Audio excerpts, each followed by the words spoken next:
नमस्कार। आज मैं जिस विषय के बारे में बात करूँगी वो बहुत ही रोचक विषय है। जी हाँ, मैं बात करूँगी उपवास के बारे में। आयुर्वेद की संहिताओं में एक शब्द इस्तेमाल होता है जिसको बोलते हैं लंघन। लंघन का मतलब होता है वो सभी क्रियाएँ जो शरीर के अंदर हल्कापन लाती हैं, शरीर को हल्का करती हैं। बहुत सारी ऐसी बीमारियाँ हैं जिनका इलाज केवल इस लंघन से हो सकता है। जैसे बीपी है, शुगर है, थायरॉइड है, मोटापा है, पाचन संबंधी समस्याएँ हैं, अरुचि है, पेट में भारीपन लगना और खाना ना पचना ठीक से, बहुत सारी प्रॉब्लम्स हैं जिनका इलाज सिर्फ़ और सिर्फ़ आप खुद भी कर सकते हो। और कैसे? उपवास करके, लंघन से। जी हाँ, लंघन में सिर्फ़ उपवास ही नहीं होता है, और भी बहुत सारी चीज़ें होती हैं जिनमें हम आयुर्वेद में शोधन चिकित्सा करते हैं, पंचकर्म करते हैं, और भी बहुत सारे प्रक्रियाएँ की जाती हैं। लेकिन सबसे आसान तरीका है जो आप घर पे ही कर सकते हो, और वो है उपवास करना, यानी कम खाना या बिल्कुल ना खाना, है ना?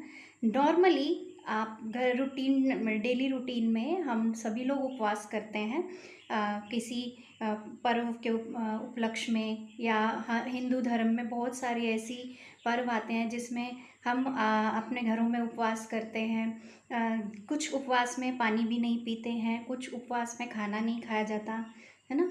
तो अब मैं बताती हूँ इसका वैज्ञानिक दृष्टिकोण क्या है।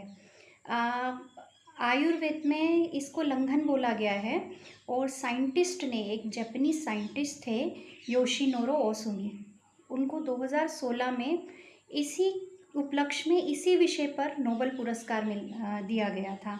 इस प्रक्रिया को बोलते हैं ऑटोफेजी। ऑटोफेजी का मतलब होता है, अगर शरीर को हल्का रखा जाए, कुछ समय के लिए उसे हम खाने की कोई चीज़ ना दें, शरीर में खाना मतलब कोई ऐसी चीज़ ना डालें जिससे जो है शरीर को खाना मिलता है, तो खुद के शरीर की कोशिकाएं, क्षतिग्रस्त हुई कोशिकाओं को बाहर निकालते हैं, शरीर में क्लीनिंग होती है, वो बॉडी खुद को खाने लगती है। ऑटोफेजी का मतलब होता है खुद को खाना, है ना? तो ये इसका वैज्ञानिक प्रमाण है।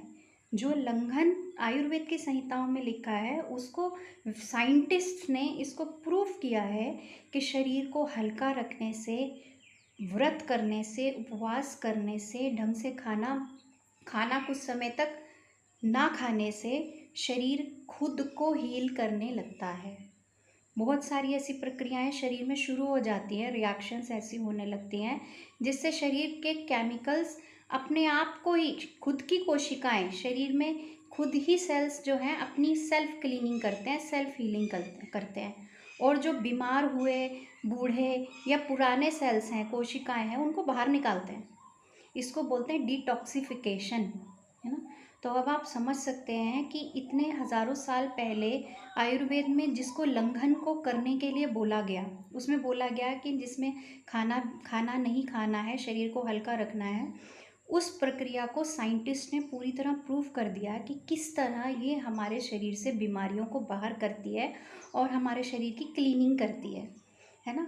लेकिन कुछ लोग उपवास में बहुत आजकल हैवी आइटम्स खाने लगे हैं, है ना?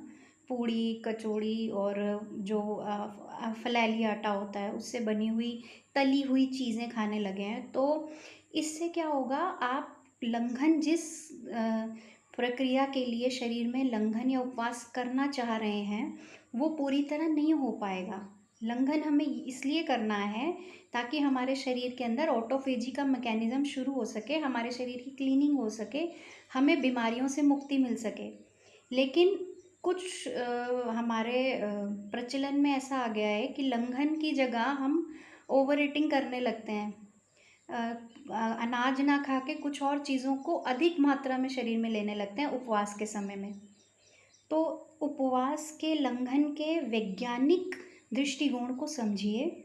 और जब बोला है, जब आप व्रत कर रहे हैं तो व्रत से आपका शरीर शुद्ध होता है, इस बात को समझिए। और उसमें बिल्कुल मत खाइए, कुछ भी मत खाइए, हल्का या फिर बिल्कुल हल्का खाइए, फल, फ्रूट, जूस, है ना? और या फिर पानी, तभी शरीर की क्लीनिंग होगी, वरना उस उपवास का आपके शरीर पे वो असर नहीं आ पाएगा जो आना चाहिए। तो अगली बार से इस चीज़ को ध्यान रखिए कि उपवास करें, उपवास का परिहास ना करें, और उससे शरीर में होने वाले फ़ायदों को समझें। ठीक है, आज के लिए इतना ही। आने वाले वीडियोज़ में ऐसे और विषयों पे हम चर्चा करेंगे। फ़िलहाल के लिए धन्यवाद, नमस्कार।